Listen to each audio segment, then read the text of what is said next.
Assalomu alaykum hammaga. Bizda Lacetti 1.6 avtomat, miya 1.8.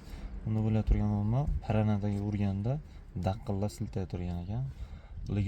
Diagnostika qildik, Ligushkadan berdi. Polna shpelaga subros berib, undan keyingi nimasi hop.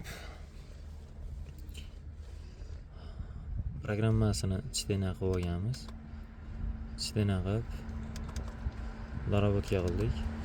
O'zini programmasi, fleshi, bulari tepadagisi, eng tepadagisi EPROMi. Xo'p, hozirgi momentda programmasini ichiga kirib, darabotka qilib, mana tayyor darabotka qilib qo'yganmiz. Fleshini darabotka qilib, idealni qilib, suv harorati, xolestofodlari, undan keyingi nimasi, zajganalari juda ham past ekan. Zajganalarni to'g'rilab, idealni qilib, Chip Tuning S Pro 7 da redaktor qilindi. Mana shu zajganalari, o'zini zajganasini hozir ko'rsataman.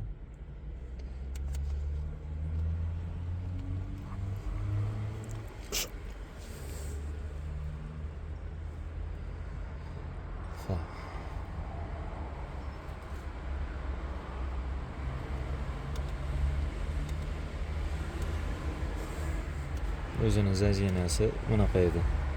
Biz darabotka qilib mana bunga o'zgartirdik.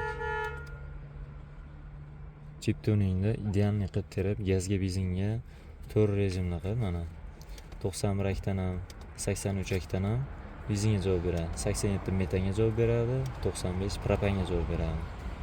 4 rejimni qilib, programmasini idealni qilib darabotka qilib, hozirgi momentda programmasi yozilish jarayonida ketyapti. Kimga shuna xizmatlar kerak bo'lsa, bemalol aloqaga chiqib, kelaverasizlar, xizmatlarimiz.